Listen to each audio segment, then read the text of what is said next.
Question number 1। ठीक है, यह क्वेश्चन है वेतन वाले की। एक आदमी की आय इतनी है, इतना इतना खर्च कर रहा है, इतना इतना बचा रहा है, बाद में कितनी बचत हुई, कितनी तनख्वाह है उसकी, इस तरह के जो रिलेटेड क्वेश्चन होते हैं। ठीक है, तो हम क्या करेंगे, पहले क्वेश्चन पढ़ेंगे। राम अपने मासिक वेतन का 40% मकान के किराए पर खर्च करता है। ठीक है, पहले पूरा क्वेश्चन पढ़ लो। बाकी में से 30% परिवहन पर और शेष वेतन का 20% दवाई शिक्षा पर खर्च करता है। यदि वह प्रतिमाह 2520 रुपये बचाता है तो उसका मासिक वेतन कितना है। ठीक है, ठीक है, क्वेश्चन दिख रहा होगा आपको। ठीक है, अब हम शुरू करते हैं। ठीक है, मान लो उसका वेतन हमें नहीं पता, तो अब हम क्या करेंगे, हमको वेतन तो पता है नहीं। अब हम एक्स मानेंगे तो प्रॉब्लम हो जाएगी, भाई एक्स में से इतनी सारी कैलकुलेशन। हम सीधा सीधा क्या करेंगे, हमको 100 मानना है। राम का वेतन कितना है, राम का वेतन 100 रुपये है। ठीक है, टोटल वेतन 100 रुपये। अब पहली लाइन पढ़ो, राम ने अपने मासिक वेतन का 40% खर्च कर दिया। ठीक है, 40% खर्च किया है। ठीक है, अगर हम राम के वेतन का 40% खर्च कर देंगे तो कितना बचेगा हमारे पास। भाई टोटल उसका वेतन 100 है, 100 का 40% खर्च कर दिया तो उसने 40 घटा दिया सीधे सीधे, उसके पास वेतन बचा है 60। ठीक है, अब अगली लाइन पढ़ो, मकान के किराए पर खर्च कर दिया। अगली लाइन है कि बाकी में से 30% परिवहन पर खर्च कर रहा है।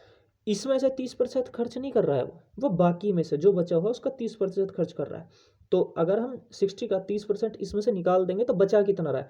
उसने हमें सिर्फ बचत देखनी है, क्योंकि हमारे पास ये जो है ना, ये बचत की बात कर रहा है। तो उसने जब 30% खर्च कर दिया है तो उसके पास 70% बचेगा।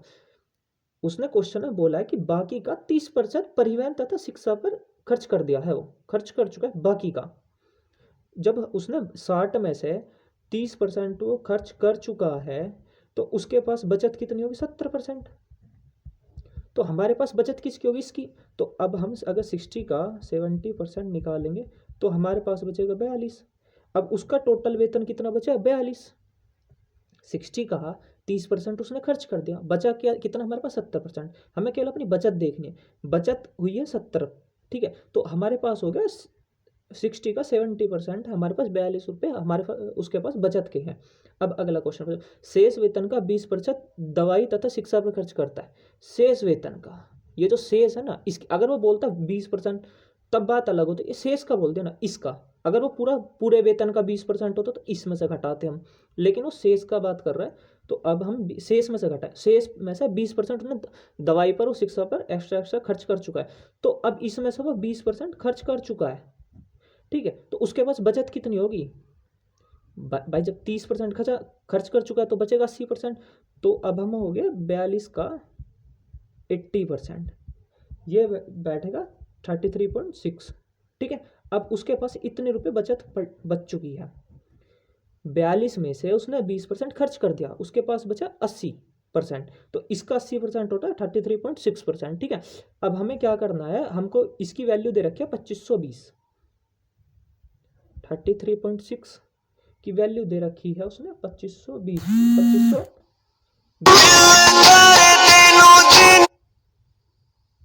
ठीक है,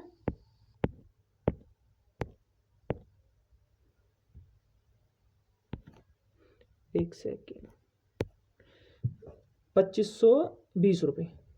अब 33 की वैल्यू जो हमारे पास बचत हुई है ना, उसकी उसने पूरी टोटल वैल्यू दे रखेगी 2520 रुपये। 33.6 की उसने पूरी वैल्यू दी है 2520 रुपये। अब हमको कितनी चाहिए टोटल, 100 की। तो जब हमको 33 की दिया तो 100 की चाहिए, तो अगर हमको 100 की चाहिए तो हम क्या करेंगे, वही सिंपल सा 2520 बटे 33.6 इंटू 100, और हमारे पास ये आ जाएगा 7500। राम का एक्चुअल वेतन ये था। अब मैं इसको एक बार शुरू से समझाने की कोशिश करता हूँ। ठीक है, राम का कोई मासिक वेतन है, हमें नहीं पता उसका वेतन कितना, हमने मान लिया 100 एक्स मान लो, 100% मान लो, या ओवरऑल 100 मान लो, कोई फर्क नहीं पड़ता। ठीक है, उसने 40% खर्च कर दिया। अब जब उसमें 100 में से 40 खर्च किया तो उसके पास कितना बचा, 60%। 60 बचा ना, 100 में से 40 खर्च कर दिया, उसके पास 60 बचा। अब उस 60 में से भी उसने शेष उसमें से बाकी में से 30%, देखो बाकी लिखा ना, इस पर बहुत ध्यान देना होता है। 30% उसने खर्च कर दिया परिवहन पर, शिक्षा पर। जब उसने 30% खर्च कर दिया है 60 का, तो हमारे पास क्या बचा, 30% खर्च कर दिया, लेकिन हमारे पास 70 ही बचा ना। फिर भाई 60 में से वो 30 खर्च कर रहा है, तो हमारे पास 70 बचा ना। 60 का 70% इजल 42 बचा। अब उसका शेष में से उसने 20% और खर्च कर दिया, तो भाई 20% खर्च कर दिया तो हमारे पास तो 80 बचेगा ना। अब 42 का 80% होता है 33.6। अब इसकी टोटल वैल्यू उसने दे रखी है हमको 2520 रुपये। अब जब उसने 33.6 की वैल्यू उसने 2520 दिया, 100 की वैल्यू कितनी हुई, ये 7500। उम्मीद करता हूँ समझ में आया होगा। ठीक है, मैं अगले क्वेश्चन से समझाने की कोशिश करता हूँ, जरूर समझ में आएगा।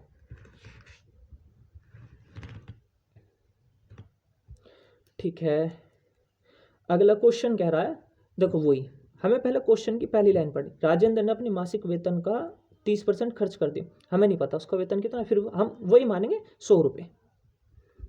उसका मासिक वेतन है 100 रुपये। ठीक है, आगे चलते हैं। 100 में से अगली क्वेश्चन पढ़ो, ये उसका टोटल मासिक वेतन है 100 रुपये। अगला क्वेश्चन, अगली लाइन पढ़ो, मासिक आय का 30% खर्च कर। जब उसने 100 में से 30% खर्च कर दिया है, तो उसके पास कितना बचा, 70। 100 में से 30% खर्च कर चुका है, 100 का 30%। तो 100 मानने का सबसे बढ़िया होता है वो डायरेक्ट परसेंटेज बोलेगा ना, 30%, तो डायरेक्ट उसी को उसी में से घटा दो। अगर हम इसको यहाँ 40 मानते तो उसको हमें 30% निकालना पड़ता, फिर घटाना पड़ता, नहीं डायरेक्ट मानो। 100 माना है हमने, उसका 30%, 30 हमने घटा दिया, बचा कितना हमारे पास, 70। ठीक है, और अब वो बोल रहा है खर्च क्या, शेष का 40% परिवहन पर। 70 का में से वो 40% खर्च कर चुका है, तो बचेगा कितना हमारे पास, 60%। ये माइनस का मतलब खर्च समझ लो, प्लस मतलब उसके पास जो बचत हो रही है। ठीक है, ये एक तो मतलब हिंट है एक तरह से। ठीक है, 40 बचा, तो हमारे पास अब बचत कितनी हुई भाई, जो खर्च हुआ गया, वो जो खर्च हो चुका वो है ही नहीं मेरे पास। जो मेरे पास बचा है हम उसका हिसाब रखेंगे। 70 का हमारे पास 60% बचा हुआ है, तो ये बचा है हमारे पास 42%। ठीक है, अब अगले क्वेश्चन पढ़ो। शेष बचे हुए का आधा अन्य घरेलू, शेष का देखो, शेष बोल रहा है, शेष हमारे पास 42 है, 42 का आधा, आधा मतलब 21 उसने फिर खर्च कर दिया है, तो बचेगा कितना हमारे पास, बचा 21। ठीक है, 42 हमारे पास दो है, उसमें से 21 वो खर्च कर चुका है, तो बचा कितना हमारे पास, ये 21।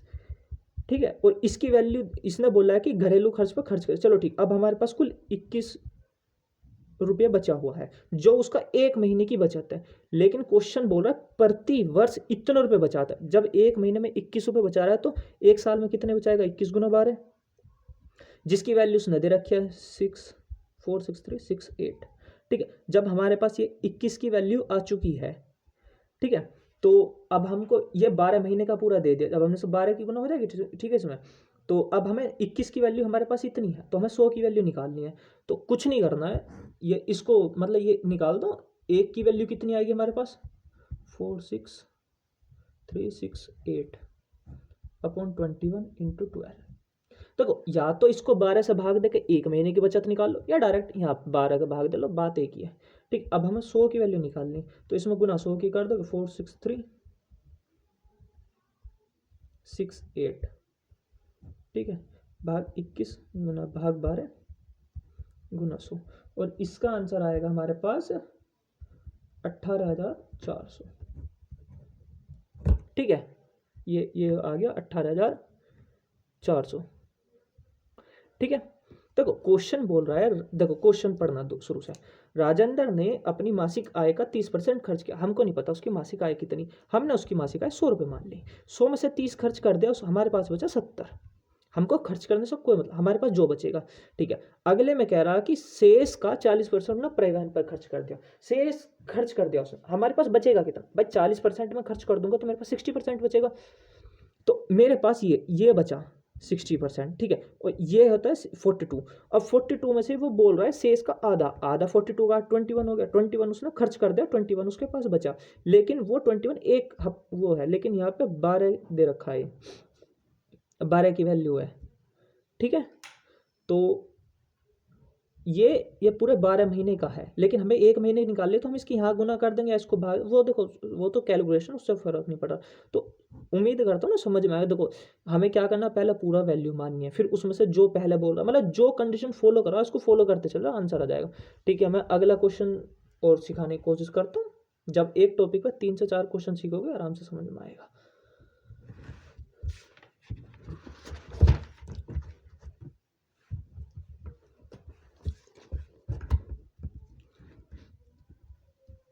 ठीक है, उम्मीद करता हूँ क्वेश्चन दिख रहा होगा। क्वेश्चन है, एक व्यक्ति अपनी आय का 25% मकान के किराए पर खर्च करता है। ठीक है, क्वेश्चन मत पढ़ो आगे का, डायरेक्ट क्वेश्चन लिखो। मासिक, हमको आय पता है उस व्यक्ति की? नहीं, हमको आय पता ही नहीं है। ये कैमरा ब्लर कर रहा है। हाँ ठीक है, ठीक। अब मैंने उसकी आय मान लिया भाई 100 रुपये। ठीक है, 100 में से 25 रुपये उसने खर्च कर दिए, तो मेरे पास कितने रुपए बचे हैं? 75। ठीक है, आगे क्वेश्चन बोल रहा है कि 35% उसने खाने पर खर्च, यहाँ शेष नहीं लिखा हुआ है। 25% उसने मकान के किराए पर खर्च किया, 35% खाने पर खर्च किया, शेष नहीं लिखा हुआ है, तो हमको 35 डायरेक्ट घटाना है। ये हो गया 40। अब हमारे पास बचा है 40 रुपये, उस व्यक्ति के पास 40 रुपये बचे हैं। ठीक है, और उसमें से बचे हुए शेष का 40% वो खर्च कर रहा है, इसका 40% उसने खर्च कर दिया, तो बचाएगा इसका कितना? 60%। ठीक है, 60 बचाएगा। तो अब हमारे पास बचत कितनी है? 40 का 60%, 4 से 24। ठीक है, 24% हमारे पास बचत है। ठीक है, और आगे क्वेश्चन हुआ, उसके पास 5280 रुपये बचता है, तो उसकी आय क्या? भाई 24% बच रहे हैं ना हमारे पास, मतलब 24 मान लो, परसेंट हटा दो, कन्फ्यूज हो। 100 में से मेरे पास 24 बच रहे हैं, जिसकी वैल्यू इतनी है भाई, 24 की वैल्यू 5280 रुपये है। ठीक है, तो एक की वैल्यू कितनी होगी? 5280 भाग 24, और 100 की वैल्यू कितनी होगी? 5280 भाग 24 गुना 100, ये हो जाएगा 24, काटोगे इसको 11 20 22,000। ठीक है, कैलकुलेशन शायद मिस्टेक हो सकती है, बट नहीं, कोई चांस ही नहीं है। ठीक है, 22,000। समझ में आया ना? क्वेश्चन पढ़ो दोबारा से, क्या बोल रहा है। एक व्यक्ति की आय का 25% खर्च कर रहा है, व्यक्ति की आय है 100 रुपये। ठीक है, मैं ही हूँ, चलो व्यक्ति मैं ही मान लो मैं ही हूँ व्यक्ति। ठीक है, मेरी आय 100 रुपये है, जिससे मैंने 25 रुपये खर्च कर दिए, बचे कितने? 75 रुपये। उसमें से मैंने 35 रुपये और खर्च कर दिए, कितने बचे? 40 रुपये। उस 40 में से 40% मैंने परिवहन पर खर्च कर दिया, जो खर्च कर दिए वो गई मेरे पास से, मेरे पास कितना बचा? 60। तो 40 का 60% बचा, तो मेरे पास बच रहा है 24।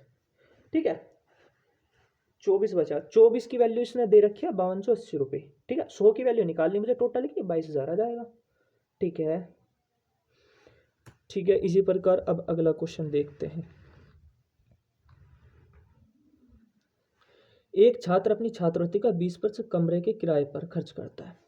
हमें नहीं पता, छात्र मान लो मैं ही हूँ, मेरे पास टोटल कितना हो गया? वही 100 रुपये मेरे पास मेरी आय है, मेरी इनकम मेरे पास 100 रुपये है, छोड़ो मतलब छात्रवृत्ति बोलो कुछ बोलो, मतलब 100 रुपये एग्जैक्ट वैल्यू मेरे पास है, उसका 20% उसने खर्च कर दिया, बचेगा कितना मेरे पास? भाई वो 20 रुपये खर्च कर रहा है, तो मेरे पास तो 80 बचेगा ना, 80 बचा ना। से वो बोल रहा है आगे शेष का 40%, वो 100 का 40 नहीं बोल, शेष का, अगर वो शेष नहीं लगाता यहाँ पे तो मुझे डायरेक्ट 100 में से घटाना, मतलब जो 80 आता है ना, मतलब 100 में से ये भी घटाना पड़ता भाई, जैसा 20% होता तो 80 हो गया। अगर वो और बोलते हैं 40% यहाँ खर्च किया, तो मैं 80 में से 40 घटा, लेकिन नहीं, वो बोल रहा शेष का 40%, टोटल का 40% नहीं, शेष का। तो अब इसका 40% उसने खर्च कर दिया है। ठीक है, और अब इसके पास बचेगा कितना? 60। भाई 40 वो खर्च कर चुका है, उसके पास बचा कितना? 60। ठीक है, तो अब मेरे पास कितना बचा? ये 48, मतलब ये 48 रुपये मेरे पास बच चुके हैं। ठीक है, ठीक है, आगे पढ़ो। तथा कुल छात्रवृत्ति का 8%, कुल कितनी थी? 100 का 8% कितना होगा? 8। इसमें से 8, ये शेष का 8% नहीं बोल रहा है, पूरी टोटल का कुल छात्रवृत्ति 100 है, उसका 8% ये खाने पे खर्च कर रहा है। ठीक है, ये छोड़ दो, ये तो कंफ्यूज करते हैं, खाने पे, कपड़ों पे, बर्तन पे कुछ नहीं, पर डायरेक्ट पढ़ो 8% खर्च कर दिया उसने। ठीक है, तो मेरे पास कितना बचा 40।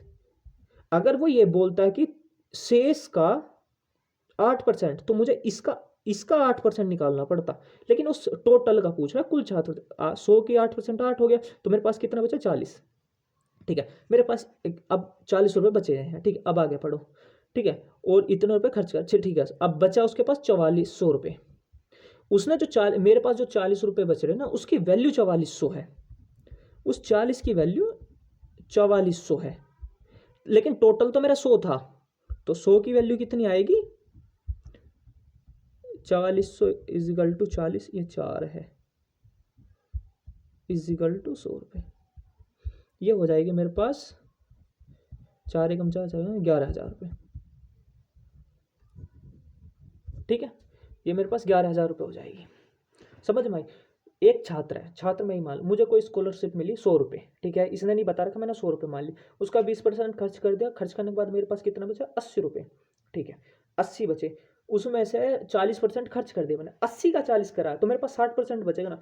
80 का 60% होता है 48। ठीक है, ओके, तथा फिर आगे बढ़ो, तथा कुल छात्रवृत्ति का 8%, मेरे पास टोटल 100 रुपये थे, उसका 8% 8 रुपये मैंने फिर खर्च किए, तो 48 माइनस 8 इजिकल टू 40।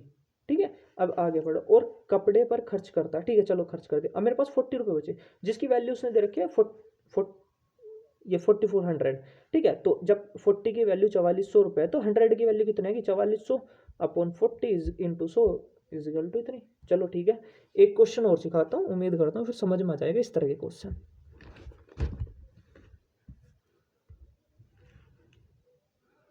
ठीक है, एक व्यक्ति अपनी आय का 60% खर्च करता है, हमको आय नहीं पता, हमको नहीं पता उसकी आय कितनी, हम क्या करें, फिर से 100 रुपये मान के चलेंगे। ठीक है, व्यक्ति मैं ही मान रहा हूँ, अपने आप को क्वेश्चन में अपने आप को रिलेट कर लो, बहुत आसानी से होगा। एक व्यक्ति की आय 100 रुपये, मान लो मेरी आय 100 रुपये है। ठीक है, मतलब इसमें नहीं दे रखे, मैंने मान ली 100, उसका 60% उसने खर्च कर दिया। भाई जब मैं 100 का 60% 60 होगा, इसको खर्च करूँगा तो मेरे पास तो 40 रुपये बचेंगे। ठीक है, सिंपल सा लॉजिक है, 40 रुपये बचेगा। ठीक है, अब उसकी आय का, ठीक है, उसकी आय में से 15% की, अच्छा ये क्वेश्चन थोड़ा अलग है, ये क्वेश्चन मैं बताता हूँ। ये टोटल इनकम मेरी मान के चलो 100 है, जिसमें से मैंने 60 खर्च कर दिया, तो मेरे पास कितने बचे 40। ये मेरी इनकम है, ये मेरा खर्च है। ठीक है, और ये मेरी बचत है। इस तरह से लिख लो, क्वेश्चन पढ़ो। ठीक है, आगे पढ़ो। वो बोल रहा है उसकी आय में 15% की वृद्धि होती है। आय कितनी थी उसकी पहले 100, अब की वैल्यू लिखनी है अब मुझे यहाँ पे। अब उसकी वैल्यू कितनी होगी 115, क्योंकि 15% की वृद्धि होगी, 100 का 15%, 15 जोड़ दिया 115 हो जाएगा। ठीक है, तथा खर्चे में 5% की वृद्धि, जब 60 का हम 5% निकालेंगे तो 63 होगा, आप निकाल लेना। ठीक है, मैं निकाल के दिखा देता हूँ। 60 गुना 105 इजिकल टू 15, खर्चे में 5% की वृद्धि इजिकल टू 100 63 आएगा। ये रफ कार्य, मतलब ये तो सबको आता होगा नॉर्मल। ठीक, 115 मेरी टोटल इनकम है। अब 63 मेरा खर्च हो गया, तो मेरी बचत कितनी होगी, ये मेरी बचत होगी 52। मेरी पहले बचत थी 40, अब बचत है मेरी 52।